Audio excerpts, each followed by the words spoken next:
core of the brain. And this area, al-albab, or called in scientifically insular cortex, this area in the brain, they found that it is responsible for the feeling of the body, the self, the feeling of anger, happiness, shame, disgust, many feelings, sexual arousal. It also, they found that the people who have a mystical experience of feeling Allah's presence, they found that this area is fully active in the people who experience this.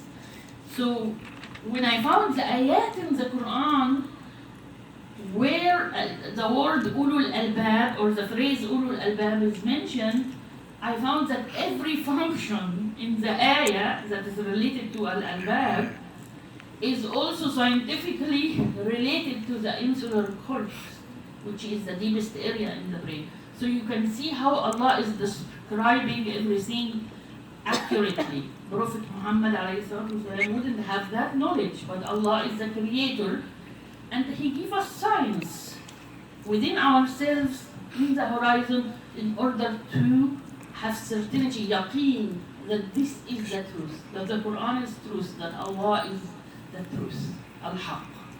So, al-albab again it has the shape of the core, the bulb of something, which is the same area in the brain, is the deepest area of your brain, and is responsible for subjective experiences, making choices, and all of that. And the second vocabulary mentioned, an-nuha, and it is mentioned, both of them are mentioned in plural tense in the Quran, because an-nuha, there is one in each hemisphere. The brain has two hemispheres. So when Allah says an-nuha, He means you have two of them. Right. So He doesn't say an-nuhya in singular term in Arabic. He says an-nuha. And it is corresponding to the subthalamic nucleus. Why? Because the word nuha comes from the Arabic root verb naha, which means to prohibit, to inhibit. So there is this area in the brain that is like a switch. And noha, also in Arabic language, and nohya in a singular tense, not only does it refer to the mind, but it also refers to al-watad. Al-watad is like a skate they used to stabilize the tent with. It's a wooden piece where it is thick on top and thin on bottom, so it can go in the ground, and they tie the tent to it, so it ground and stabilize and prevents the tent from flying from the wind, right? Well, similarly, and Noah, in reference to the Quran, also is our ability to inhibit ourselves or prohibit ourselves from inappropriate choices or inappropriate actions. Not only that, if you look at this area in the brain, the subthalamic nucleus, you will find it look like watad. It is thick from top, thin from bottom, and it works as a switch, on-off switch, depending on the choice which you will allow yourself to do and which you will shut and not allow yourself to do. So Allah speaks to us in the Quran that we have this capacity, and science tells us we have this capacity.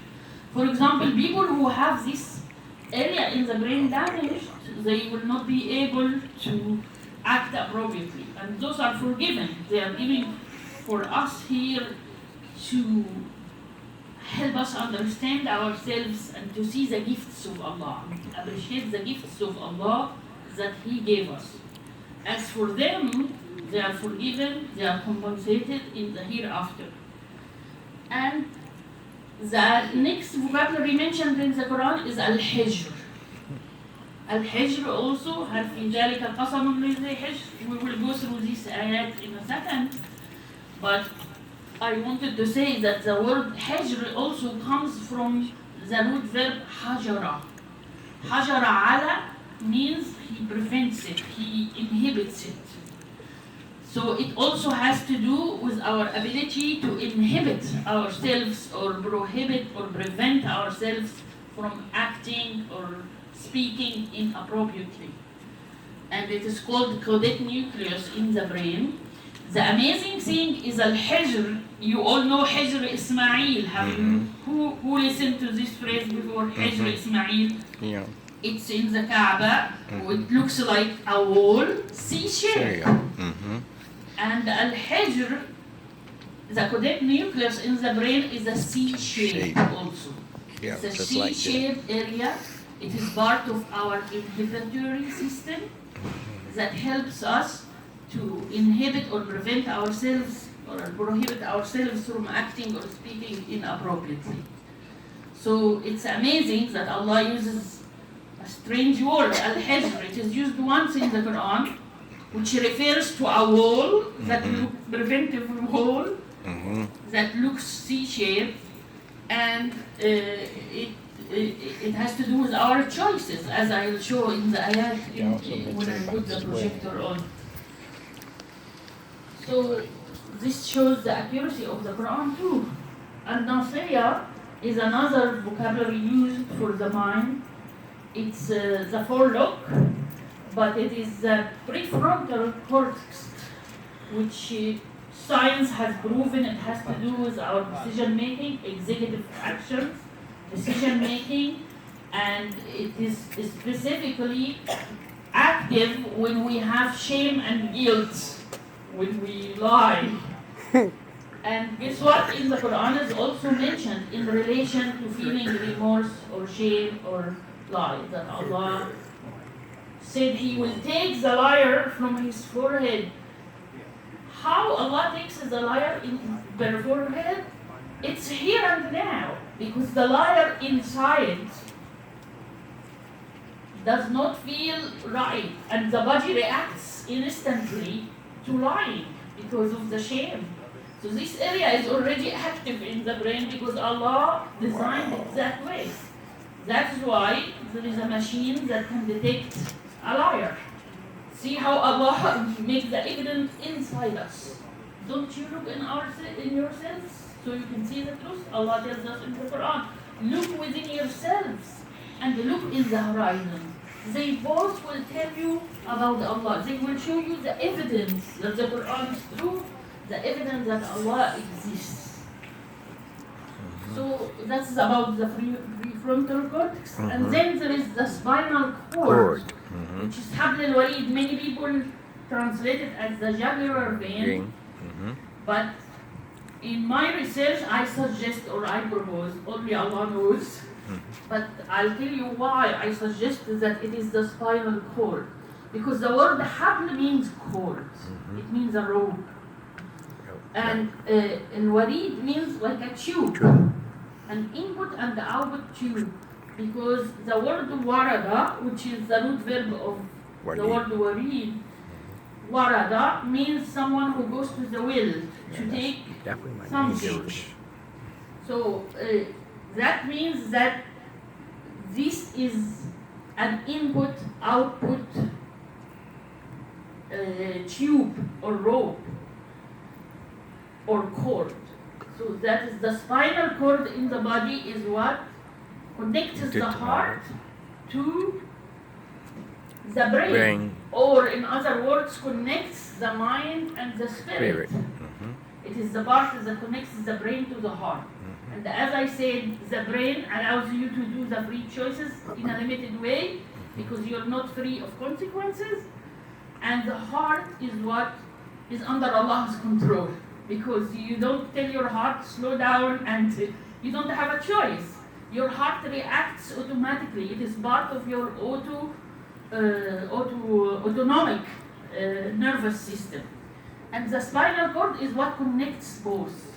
And the spinal cord is located in the brain stem. So the brain looks like our head like that. And then there is the brain stem. Then there is of course the flesh and the the bones and the flesh and all of that. So it really looks, if you look to the body shape, it looks like a bottle. Zujaja. And zujaja is mentioned in, did I turn it off?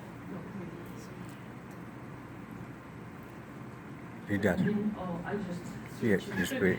how I will carry it.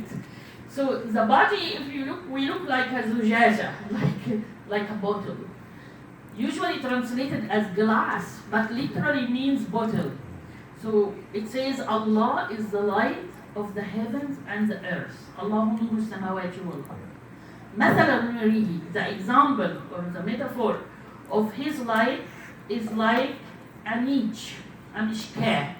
Within the niche there is a lamp. كمشكاة فيها مصباح. المصباح فيه زجاجة. So it is like a niche. Within the niche there is a lamp. The lamp is inside a bottle, usually translated as glass. Because the spinal cord is really is the one that is lit. So it is the cord of the lamp. It is lit by what? By the electricity, the electric neuron signals that connects the brain to the rest of the body and the heart, right? So the spinal cord is the that is lit, that is like a lamp, the cord of a lamp. And it's inside the bottle. The bottle is the glass of the lamp, right? So the glass of the lamp is the brain stem. It is like a glass. And it looks like a bottle. And it is lit from where? From an olive tree. It's interesting enough that there is two areas in the brain stem, two of them, that looks like olive.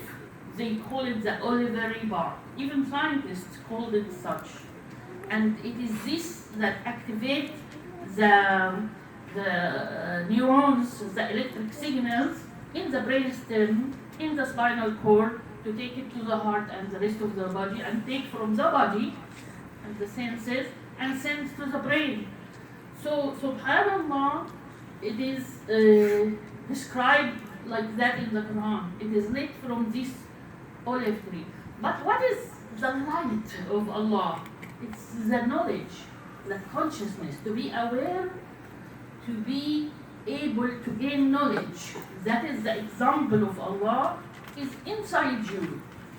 The knowledge of Allah is imprinted in you. Like, I wake up this morning with this beautiful quote in my head. We are the stars resurrected. Star died with stardust, sometimes they say, but we're not dust, we're resurrected stars. So subhanAllah, we have the knowledge of the universe. Everything in the universe is imprinted on us. That's how we get to know things, because they are imprinted inside us. So the example of Allah's knowledge is like you. You are the metaphor of Allah. You are the container of Allah's light, the container of Allah's knowledge. And you are lit, literally lit.